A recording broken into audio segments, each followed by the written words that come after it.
passa de 100 o número de mortos depois das chuvas fortes do fim de semana, desde o meio da semana passada, no estado de Pernambuco. Pelo menos 10 pessoas seguem desaparecidas e a gente tem mais informações ao vivo, direto do Grande Recife, com Renan Suquevicius, desde ontem por aí, né, Renan? Como é que tá o tempo agora? Pelo menos melhorou um pouquinho? Parou de chover, ao menos? Bom dia. Oi, Carla, bom dia a você, bom dia a todos que nos acompanham na Band News FM. Não parou de chover, o céu tá bem carrancudo, tá até frio por aqui. Coloquei minha capa de chuva aqui, não pela chuva, porque agora não tá chovendo, mas pelo vento gelado que tá batendo por aqui.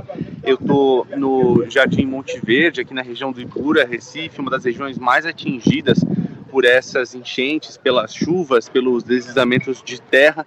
Por aqui, o trabalho de resgate das pessoas já terminou. Não há mais pessoas soterradas por aqui, mas esse trabalho continua acontecendo em outras comunidades aqui perto, uma comunidade importante chamada Vila dos Milagres, também no Recife, em outras comunidades, em outras cidades, como Paulista e também, principalmente, Camaragibe, que é outra região com muitos morros aqui por perto, onde há ainda pessoas soterradas.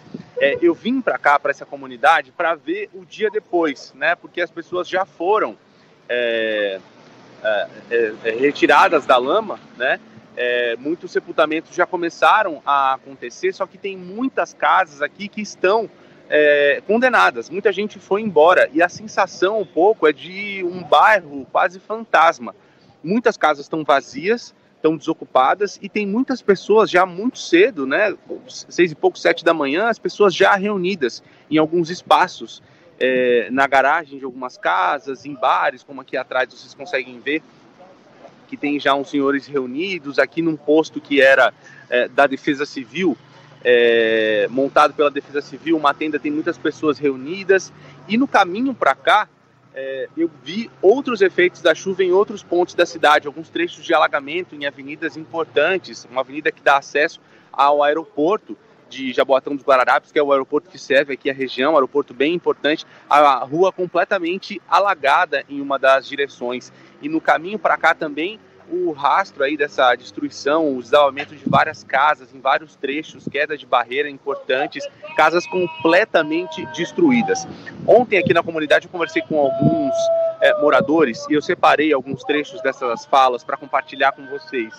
Eu conversei com o Roberto, que ele estava aqui muito perto, numa rua que fica aqui, chamada Rua da Capela.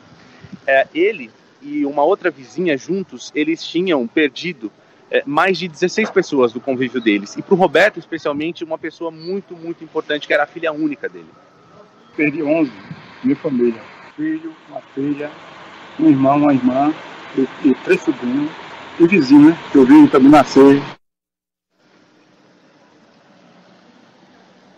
Eu falava agora dessa situação difícil das pessoas que estão com as casas condenadas, né? Enquanto elas têm que viver essa situação do luto, né? Enquanto eu conversava com o Roberto e com a outra vizinha dele, Elisângela, não parava de chegar mensagem no WhatsApp deles com informações sobre o sepultamento das pessoas que tinham morrido. Eles também precisam saber onde vão morar, onde vão passar a noite, onde vão dormir, como é que eles vão se virar nesse período. E eu conversei com o Aislan em outra comunidade dessa vez, na Vila dos Milagres, onde ainda estão acontecendo buscas por pessoas que podem estar soterradas. Ele disse que pagava um valor de aluguel, geralmente 200 e 250 reais, e agora, com a casa dele condenada, ele teve que sair e foi procurar outro lugar, e o preço subiu muito, na mesma comunidade. Acima da minha casa tem outra casa e ao lado tem um barraco que fica perto de onde teve o primeiro deslizamento. Aí tá condenado, porque se cair, pode morrer, né? Aí disseram pra gente sair. E o Aislan estava me contando aqui que o preço do aluguel, o valor do aluguel aqui nessa região disparou. Qual é o preço que as pessoas costumavam pagar aqui, Aislan? E qual é o preço que você está encontrando, que as pessoas estão oferecendo para uma casa aqui nessa região do Ibura, na zona sul do Recife? Rapaz, o preço aqui era de 200, 300 reais. A turma está aproveitando da situação que está acontecendo e está cobrando aí na mínima de 400 a 600 reais aí, por um metro quadrado, bem dizer, velho. Porque isso é um absurdo, entendeu? Nossa, que absurdo. Que absurdo. Coloca bem, a gente... Uma semana. E o Renan, ele trouxe uma informação que eu não me lembro de ter sido levantada em outras coberturas do tipo, que é algo muito do cotidiano dessas pessoas, mas que mostra bem a situação delas, né, Renan? É gente que não tá morando de graça aí, porque quem vê de longe a situação diz, isso aí é área invadida, essas pessoas sabiam. Não, isso é uma comunidade estabelecida, quem não tinha casa aí tinha que pagar aluguel para viver nesse ponto, nesse local, né? Muitas pessoas vivem de aluguel por aqui. E é um lugar que ontem mesmo no trabalho, quando terminou o trabalho de socorro aqui, em Jaboatão dos Guararapes, na verdade. Eu estou aqui exatamente bem no limite. Uma rua é Recife e outra rua já é Jaboatão. Mas quando terminou aqui no bairro o trabalho de socorro, quando retiraram um casal que estava soterrado desde sexta-feira, foi feito o trabalho de limpeza ali, retirada da lama. E aí a equipe de manutenção de água, a concessionária aqui do estado de Pernambuco de energia vieram religar a luz, ou seja, as pessoas têm a água, têm luz, é um lugar que está legitimado pelo estado, as pessoas têm os serviços básicos aqui e muitas delas não têm residência própria, elas pagam aluguel para viver aqui porque é o preço que elas podem pagar para viver nessa região de Recife. Inclusive falando desse trabalho final de limpeza, eu conversei ontem com o Major Lamartine dos bombeiros e ele dimensionou a dificuldade que é o trabalho dos agentes por aqui com a lama especificamente. Ele disse que a lama se parece um pouco com uma papa e isso prejudica demais o trabalho. É muito parecido com a lama que a gente estava pisando ontem e tinha tomado as ruas aqui do bairro. Vamos ouvir. O terreno está muito encharcado, então vira praticamente uma papa.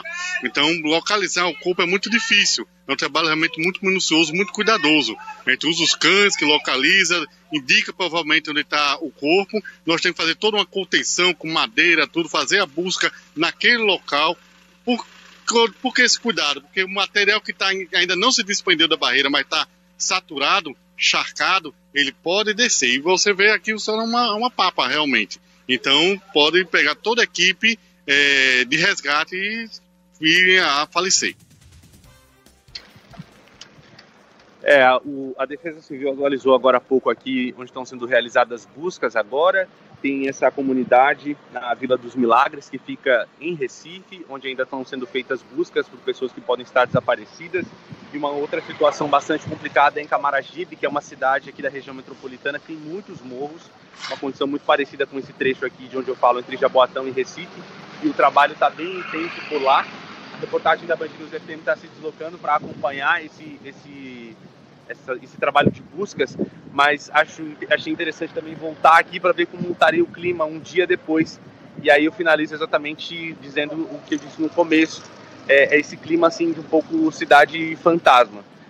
Tem poucas pessoas nas casas, poucas pessoas circulando, você conversa com as pessoas muito chateadas, muito tristes, muito abaladas, porque conhecem muitas pessoas que morreram, porque não conseguiram dormir à noite direito com medo da chuva, porque choveu a noite toda. Tá um clima bem pesado por aqui. Pois é, Renan. O Renan Suquevicius, ele vai voltar mais tarde com mais informações, falando sobre isso, né? Sobre as buscas dos desaparecidos. Infelizmente, atualizando esses números que vão mudar ainda ao longo do dia, ao longo dessa semana. E também, talvez, né, Renan, falando sobre um outro ponto que as pessoas têm que se preocupar. Você até citou isso brevemente, mas a questão dos enterros, né? Dos sepultamentos. Para onde vão essas pessoas? São mortes que aconteceram de forma muito repentina, né? Nem todo mundo tem um lugar para onde ser levado, né? Como é que essas pessoas vão se virar agora com os mortos? Tem que pensar em quem sobreviveu, mas tem que pensar também em como homenagear, em como respeitar as pessoas que infelizmente morreram nessa tragédia. Renan, um pouquinho mais tarde a gente volta a conversar, tudo bem? Tudo bem, gente. Estou aqui à disposição. Obrigado, até mais. Bom trabalho para você. E olha, a gente abriu aqui esse noticiário também falando sobre festas juninas, não é, Megali? Só para lembrar, em Recife, evidentemente, não há nem ambiente para isso, nem é o momento para isso. A Prefeitura de Recife suspendeu as festas juninas todas, medida anunciada nessa semana aqui, vai direcionar os recursos para o socorro às vítimas das fortes chuvas que atingiram essa região do Pernambuco, mas que também atinge outras partes do Nordeste. A gente vai continuar nesse assunto agora com Léo Souza. Chega a mais de 18 mil o número de pessoas desabrigadas ou desalojadas por causa das fortes chuvas em Alagoas. De acordo com a Defesa Civil, 4 pessoas morreram. Ontem, o governador Paulo Dantas anunciou medidas de assistência aos afetados e aos 33 municípios que estão em situação de emergência. Entre as ações está o pagamento de um auxílio de R$ 2.000 a cada família desalojada ou desabrigada, que será feito em 4 parcelas de R$ 500. Impressionante, hein? Impressionante. A gente está falando muito do Recife, até pela quantidade de mortos, mas em Alagoas estamos falando aqui de mais de 18 mil desabrigados ou desalojados, minha gente. É gente para burro. É praticamente um bairro inteiro de uma cidade média. Voltaremos a esse assunto. Para o especialista em gestão de risco Gustavo Cunha Mello, o investimento em políticas habitacionais é o melhor caminho para evitar mortos em tragédias como a do Recife. Mesmo assim, os efeitos só seriam sentidos em 20 anos. Enquanto isso não é feito, há medidas práticas que podem reduzir as ocorrências com vítimas. Petrópolis, como Recife, são cidades que é uma grande área de risco. Para onde eu vou levar tudo? Vou tirar a cidade daqui e levar para onde? Então, a solução são muros de arrimo, muros de contenção, drenagem dessas encostas adequadas. É importante tirar a água dessas encostas. É importante ter fundação de determinadas edificações até a rocha, quando é possível. Pois é possível fazer. Só que essa ação, e essa é uma expressão que eu só conheço em português, me ajudem se essa expressão existir em outra língua, obras que não dão voto. A famosa obra que não dá voto, então ninguém faz. Ninguém investe em saneamento básico, porque é uma obra subterrânea, ninguém vê, né? A não ser a própria pessoa afetada, mas fica difícil a pessoa enxergar aquilo, né? Olha só, a prefeitura trabalhando pelo nosso bem-estar, a não ser a pessoa que é diretamente beneficiada. Para ela, isso muda tudo. Agora, é difícil, é diferente de você construir um viaduto. Ó, tá tudo congestionado aqui, por quê? Porque a prefeitura está construindo um viaduto, porque a prefeitura está cavando um túnel que vai ligar a Avenida Tal, a Avenida Beltrano. Isso dá voto. Esse tipo de obra, que é o que a gente mais precisa, muito mais do que viaduto e ampliação de pistas, de avenidas, essas obras não dão voto. Questão do lixo também, né? Ninguém faz porque não dá voto. São muitos anos, né, para ter algum tipo de retorno. Piscinão. Saneamento básico, tudo isso, em áreas, né? Onde a gente sabe que vai haver alagamento. É isso mesmo, Megali, ninguém faz. É isso. Os nossos políticos trabalham com vistas nos próximos 4 anos, na própria reeleição. Eles têm alergia a obras que, eventualmente, só sejam sentidas em gestões posteriores do meu inimigo político. Eles têm até coceira quando eles pensam nisso acontecendo. Só que, para que a população seja, de fato, beneficiada, é necessário que a pessoa pense no futuro e não no seu curto futuro político. Essa é a diferença entre a famosa política com P minúsculo e política com P maiúsculo. Bom, você pode ajudar os atingidos pelas chuvas em Pernambuco e Alagoas por meio da campanha da Band em parceria com a Central Única de Favelas e a Frente Nacional Antirracista. Para doar, é só você aproximar a câmera do seu celular do QR Code que está bem aqui embaixo, tá vendo? Aparecendo aqui nas nossas lives, ou acessar o site... Pronto. Ou acessar o site band.com.br. Bom, mudando de assunto, uma comissão vai acompanhar as investigações sobre aquele assassinato, né, de um motociclista que andava sem capacete por agentes da Polícia Rodoviária Federal em Sergipe. Mais informações com a Paloma Moraes. Começam a ser ouvidas testemunhas no caso de Genivaldo de Jesus Santos, de 38 anos, morto asfixiado durante uma abordagem da PRF em Sergipe. Familiares também prestaram depoimento ontem. Uma comissão foi criada pela direção da PRF para investigar a morte da vítima. Os interventores são agentes do órgão de Brasília enviados ao estado no fim de semana. Uma outra comissão, com servidores de outros estados, deve acompanhar o processo administrativo disciplinar que os 3 policiais envolvidos no caso respondem internamente. Já a Polícia Federal tem 1 mês para concluir a investigação sobre se houve crime por parte dos agentes. O caso aconteceu no último dia 25, quando Genivaldo dirigia sem capacete e foi parado pelos policiais em um trecho da BR-101, na cidade de Umbaúba. E aí ontem, neste horário, a gente informou aqui a exoneração de 2 diretores da Polícia Rodoviária Federal. Só que aí depois veio a seguinte informação: os 2, Jean Coelho e Alan da Mota Rebelo, foram exonerados depois da morte do Genivaldo, mas isso nada tem a ver com o caso. Os dois, na verdade, foram nomeados para ocupar outros cargos no Colégio Interamericano de Defesa, nos Estados Unidos. A viagem estava prevista desde o dia 13 de maio, ou seja, foi antes do assassinato em Sergipe, e mesmo depois disso, essa nomeação foi mantida, não foi suspensa. Jean Coelho estava no cargo de diretor executivo da Polícia Rodoviária Federal e o Alan da Mota de diretor de inteligência da corporação. Traduzindo, foram promovidos. Muito bem. Em São Paulo, uma abordagem feita por guardas civis metropolitanos, ou guardas civis municipais, se preferir, será investigada. Marco Figueiredo. Esse caso aconteceu aqui em Santa Cecília, na região central de São Paulo. As imagens gravadas com o celular mostram o momento da abordagem desse homem de 56 anos. Ele é imobilizado no chão, um dos guardas coloca o joelho no pescoço desse suspeito e aí logo na sequência um outro guarda desce, já com um saco com pó branco em mãos. Esse saco é colocado ao lado desse suspeito. Esse homem foi acusado de tráfico de drogas, foi encaminhado para o Distrito Policial de número 77, também aqui na região de Santa Cecília, e foi preso. Só que a Justiça tomou conhecimento desse vídeo gravado com o celular e ontem esse homem foi colocado em liberdade, pelo menos provisoriamente, depois de passar por uma audiência no Fórum da Barra Funda, na Zona Oeste de São Paulo. A Secretaria Municipal de Segurança Urbana disse que foi aberta uma sindicância interna na Guarda Civil Metropolitana para apurar a conduta dos guardas, porque há uma suspeita agora de que, na verdade, tenha sido implantada ali uma prova falsa para incriminar esse homem de 56 anos. Os guardas dizem que foi feita a abordagem depois que eles presenciaram esse homem passando pela rua Ana Sintra, aqui na região de Santa Cecília. Ele teria jogado esse saco no chão e aí, logo na sequência, tentou correr. Foi alcançado pelos guardas, mas tudo isso agora, claro, vai passar por uma investigação interna da Guarda Civil Metropolitana. Bom, a gente vai trazer as atualizações, né, a respeito dessa investigação sobre os guardas civis metropolitanos. Isso aconteceu na capital paulista.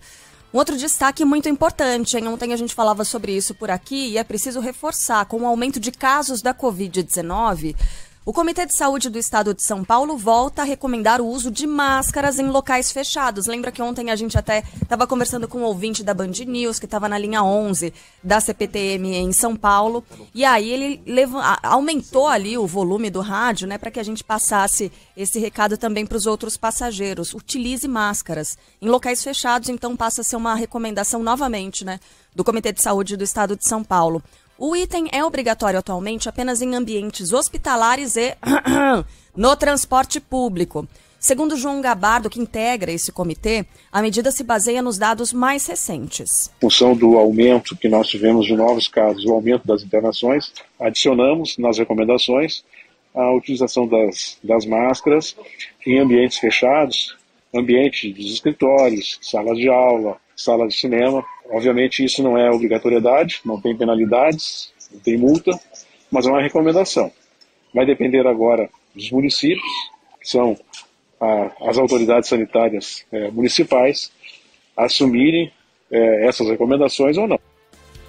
Bom, de acordo com o infectologista Marcos Boulos, voltar atrás na flexibilização é essencial, mas ele pondera que a situação agora ela é diferente. Tem que usar o uso de máscara sim em local fechado, porque voltou a aumentar, mas isso não deve ser uma coisa persistente. A gente acredita que esse aumento, já que tem uma parte da população já teve a doença e parte da população, boa parte já está vacinada com 2 doses pelo menos, que isso tende a outra vez se equacionar e voltar a diminuir, desde que as pessoas voltem a se cuidar com maior intensidade, ou seja, o uso de máscaras. É diferente, porque antes a gente não sabia quando é que a gente ia deixar de usar máscara. Então agora, tapa o nariz como a gente faz quando toma remédio ruim, né? Remédio amargo. Tapa o nariz literalmente, né? Usando a máscara. Daqui a pouquinho a gente não vai ter mais que usar. Tomara, né? Assim a gente espera. Em uma semana, o número de casos de Covid quase dobrou no estado de São Paulo. A média diária de novas infecções passou de 2.600 para 4.800. O salto foi de 84%. E a gente ouviu o Dr. Boulos falando da vacinação, né? Boa parte da população brasileira, e no caso do estado de São Paulo, esse índice é até mais alto, né? Já tem as 2 doses tomadas e agora as clínicas particulares começam a oferecer a vacina contra a Covid-19, é o destaque da Mayra de Jaimo. As vacinas contra a Covid-19 já estão sendo aplicadas nas clínicas particulares de São Paulo, Rio de Janeiro e Minas Gerais. A liberação vem após o fim da emergência em saúde pública de importância nacional, que proibia a oferta do imunizante para a rede privada. Por enquanto, o único fabricante que disponibiliza o imunizante é a AstraZeneca. Vai funcionar assim. Qualquer pessoa com mais de 18 anos pode tomar a primeira, segunda ou terceira dose, seguindo os intervalos determinados pelo Ministério da Saúde.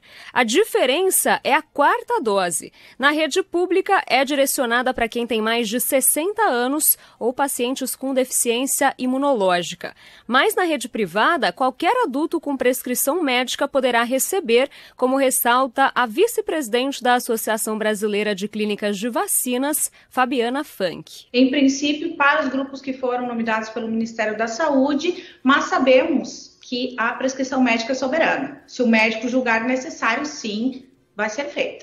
No entanto, as sociedades médicas ainda não recomendam a 4ª dose contra a Covid para a população em geral. Na rede particular, inicialmente a vacina deverá custar de R$ 300 a R$ 350 para o consumidor final. Uau! Agora, quando a gente fala da 4ª dose, da necessidade da 4ª dose, de ampliar a 4ª dose para um público maior, porque por enquanto a gente está com público restrito e acima de 60 anos de idade, as prefeituras e governos já têm manifestado o seguinte: não tem para todo mundo. Então não tem como descer. Aliás, depende de uma autorização, né, de um pedido formal que já foi feito por alguns prefeitos e alguns governos ao Ministério da Saúde, mas não tem dose suficiente para aplicar a 4ª dose num público um pouco mais amplo. Em entrevista aqui à Band News FM, a ex-coordenadora do Plano Nacional de Imunizações, Carla Domingues, afirmou que mesmo com a chegada da vacina nas clínicas particulares, a gente ouviu os preços aí, né? Ainda é necessário respeitar o intervalo entre as doses. Como qualquer vacina, você tem que respeitar o intervalo mínimo, né? Qual é a justificativa se você já está com o teu esquema completo para você tomar uma dose adicional? Você não vai ter nenhum benefício para isso. Então, nenhuma clínica vai sair aplicando vacinas indiscriminadamente só porque a pessoa quer. Ela ainda chama atenção para o fato de não haver um compartilhamento de dados sobre a aplicação das doses entre as redes pública e privada. Sendo assim, as clínicas vão se basear nos comprovantes de vacinação entregues pelos clientes. Infelizmente, não há esse controle da rede privada, né? Ela não tem acesso aos bancos públicos, né? Dentro de um serviço público, o sistema de informação ele é único, mas no serviço privado eles não têm esse acesso a esse sistema. Então, vai realmente depender da confiança no que o paciente está falando. Temos o Lionel Richie, carinha? Mas já? Sempre tem esse cara. Quando a gente fala da máscara, fala, então por que vocês não estão usando? Coloca suas máscaras! Escreve o Fernando Castro. Fernandão, as máscaras estão aqui, cara.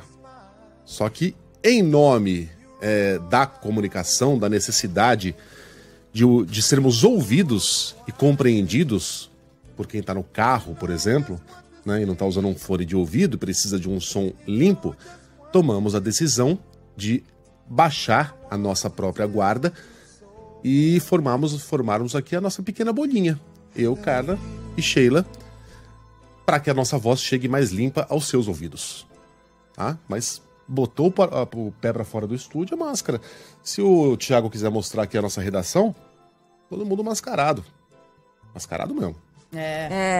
Põe mascarado nisso. Põe mascarado nisso. É isso. É com vocês mesmo. Então é em nome do seu conforto, viu, Fernandão? Obrigado pela mensagem, meu irmão. Daqui a pouquinho eu tenho o Correio Deselegante completo. Vou fazer um teste, então, ó. Vou ler a próxima manchete de máscara para perceber como interfere, cria um certo ruído, né? Se a gente fosse manter a transmissão toda assim, ficaria complicado. Por isso que o repórter, às vezes, quando entra aqui, ele entra de máscara porque é uma informação curta, não toda a programação dessa forma, ó.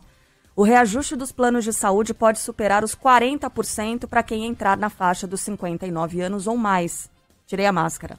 Na semana passada, a ANS autorizou um aumento de 15,5% nos convênios individuais e familiares. Mas, de acordo com cálculos feitos por especialistas, a alta pode chegar a 43% em alguns casos. O reajuste valeria, sobretudo, para quem passar do grupo de 54 a 58 anos para 59 anos ou mais. O motivo é que, além do aumento anual, as operadoras são autorizadas a elevar as mensalidades quando há transição de faixa etária.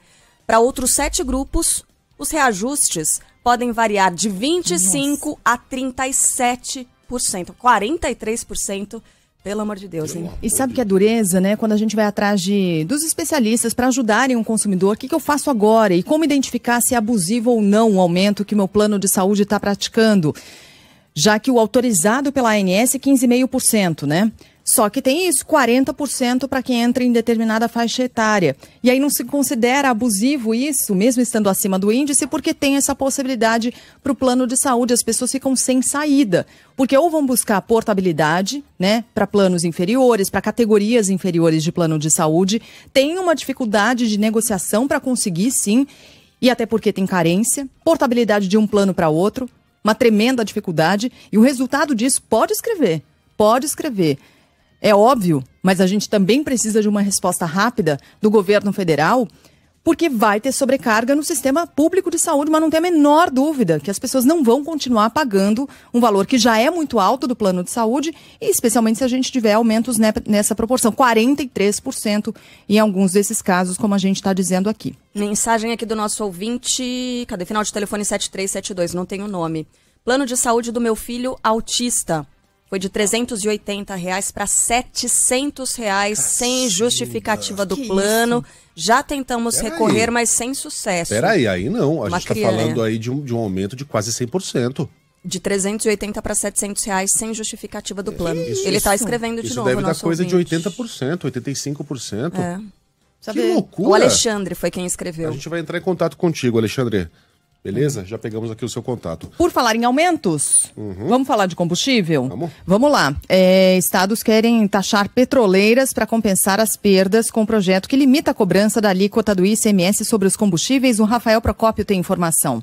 Secretários de Fazenda se reuniram nesta terça-feira e entregaram ao Senado uma proposta de aumento na tributação de empresas de petróleo e a criação de uma conta de compensação de perdas.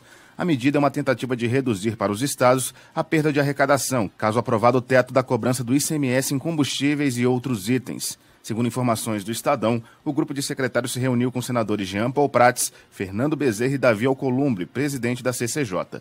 Essa proposta poderia resultar em cerca de 66 bilhões de reais de arrecadação. Em contrapartida, para aliviar as contas da União, seria aplicado um aumento na alíquota de contribuição social sobre o lucro líquido, de 9% para 20%, podendo chegar a 30% em caso de aumento do barril de petróleo. A preocupação do secretário se dá pelo avanço do texto, que entende itens como combustíveis, energia elétrica, gás e telecomunicações como essenciais, o que, na prática, limitaria a alíquota do ICMS, principal imposto estadual, em 17%. O texto já foi aprovado na Câmara dos Deputados e será analisado no Senado. A Câmara aprova a urgência de projetos que podem reduzir a conta de luz e o preço dos combustíveis. Que novela, Adriano Oliveira!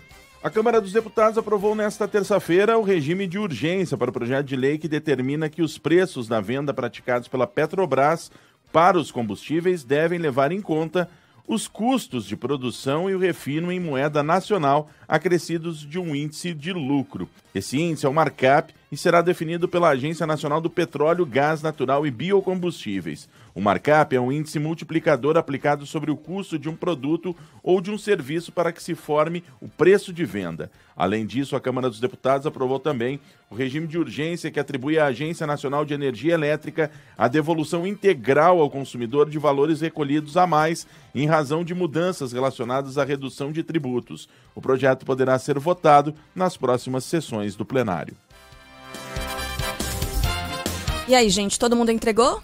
Sim. Todo mundo declarou? Sim. Declarei de má vontade, mas declarei. Declarei na força do ódio. Isso, chegou ao fim o prazo para entrega do imposto de renda, da declaração, né, do imposto de renda. Credo, que delícia. E todo mundo declarou isso. A Camila Falcão vai trazer mais informações. A Receita Federal recebe mais de 35 milhões e 500 mil declarações do imposto de renda. O número foi superior ao estimado, já que o órgão esperava que aproximadamente 34 milhões e 100 mil brasileiros acertassem as contas com o leão. O balanço foi divulgado na noite de ontem. Quem não enviou a declaração no prazo vai pagar multa que varia entre R$ 165,74 e 20% do imposto devido, além de juros.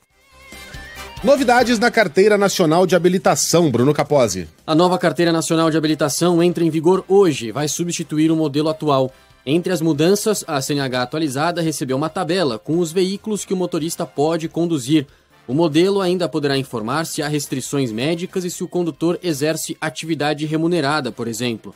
O tenente-coronel e especialista em legislação de trânsito, Ordeli Saavedra Gomes, explica que a nova CNH facilitará a fiscalização por parte das autoridades. Tem uma série de questões que tratam acerca da segurança, tem um QR Code, onde neste QR Code os órgãos de trânsito poderão ler todas as informações da Carteira Nacional de Habilitação, à exceção de uma fundamental por questões de segurança, né, que é a assinatura de cada um de nós. Então, a assinatura, aquele aplicativo do órgão de trânsito não terá condições de acessar, mas saberá todas as outras informações acerca de cada um de nós condutores. Ordeli Saavedra Gomes reforça que não é necessário correr para renovar o documento. Segue o mesmo regramento, a pessoa olha tranquilamente a validade da sua CNH. A minha vence em 2024, portanto eu vou lá em 2024 renovar a minha habilitação. A sua, digamos que vence em 2023, seguirá a mesma coisa. O documento poderá ser expedido em meios físico, digital ou ambos. A nova CNH também terá elementos gráficos para dificultar a falsificação e fraudes. Será possível ainda usar o nome social e filiação afetiva do condutor na Carteira Nacional de Habilitação.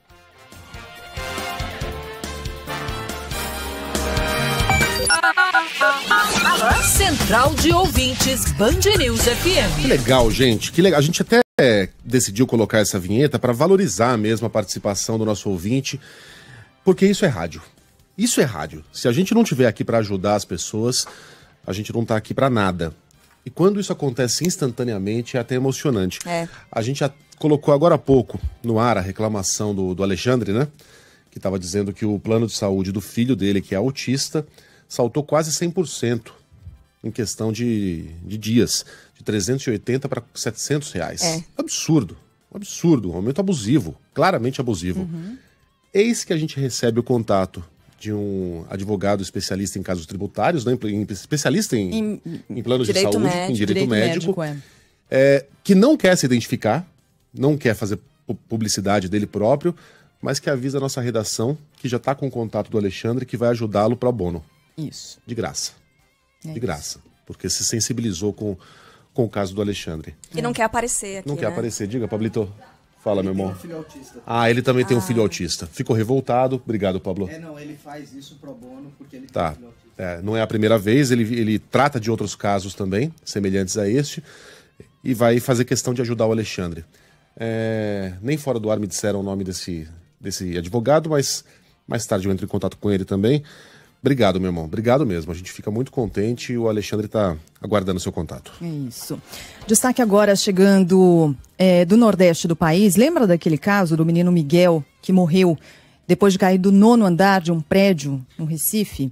A patroa dele, ou da mãe dele, né, foi condenada. Lembra dessa história? Tinha imagem do elevador. Quem vai relembrar essa história e contar pra gente sobre essa condenação é o Cacá Barbosa. A primeira vara de crimes contra a criança e o adolescente do Recife condena Sari Corte Real a 8 anos e 6 meses de prisão por abandono de incapaz, que resultou na morte do menino Miguel Otávio de Santana, de 5 anos, em junho de 2020. A criança morreu após cair do 9º andar de um prédio de luxo no bairro São José, na capital pernambucana. O garoto estava sob os cuidados de Sari, já que a mãe dele Ele e a empregada doméstica Mirti Santana havia saído para passear com a cadela de estimação da patroa. Imagens da câmera de segurança do elevador mostram Sari apertando o botão da cobertura e deixando o menino lá dentro. Ele apertou outros botões, entrou e saiu várias vezes e, por fim, foi para uma área onde ficam os aparelhos de ar-condicionado, de onde caiu de uma altura de cerca de 35 metros e morreu. A justiça determinou que Sari inicie o cumprimento da pena em regime fechado, mas ela tem direito de recorrer em liberdade. Muito bem. Foi um caso absurdo mesmo, revoltante. O menino tinha 5 anos, se eu não me engano. Isso, 5 anos. Eu me lembro que me tocou porque ele tinha a idade do meu mais novinho. Na verdade, o meu mais novinho tinha 4 quando isso aconteceu. Eu tava para fazer 5. Bom, justiça não tardou dessa vez, embora ainda caiba recurso. A gente vai continuar acompanhando. Vamos pro sul do país agora, porque o frio, hein? De volta ao sul. Fala aí, Jean Costa. Algumas cidades do Rio Grande do Sul e de Santa Catarina amanheceram durante este início de mês com geada e sensação térmica negativa, como em Bagé, Cambará do Sul e Vacaria, municípios em solo gaúcho, que a temperatura registrada foi de 2 graus, mas a sensação térmica apontava para menos 1 grau negativo. Em São Joaquim, no estado catarinense, a temperatura mínima registrada foi de 2 graus, com sensação térmica de menos 0,6. Em determinados pontos do estado gaúcho, teve geada pelo 2º dia consecutivo. Esta geada começou ainda durante a madrugada e se dissipa até o final da manhã de hoje. Bom, e já a gente vai falar sobre a seleção brasileira, né, que volta a entrar em campo amanhã em amistoso, preparação para a Copa. E Neymar, será que vai entrar? Neymar é dúvida, hein? Já que a gente está falando no esporte. Futebol, com Milton Neves. Oferecimento Sicredi. Conheça a primeira instituição financeira cooperativa do Brasil. Sicredi. Gente que coopera, cresce. Casa do Construtor. Aluguel de equipamentos. Ligue 0800 200 0217. E Safra. Empréstimo com garantia do Saque Aniversário FGTS é na Safra Financeira.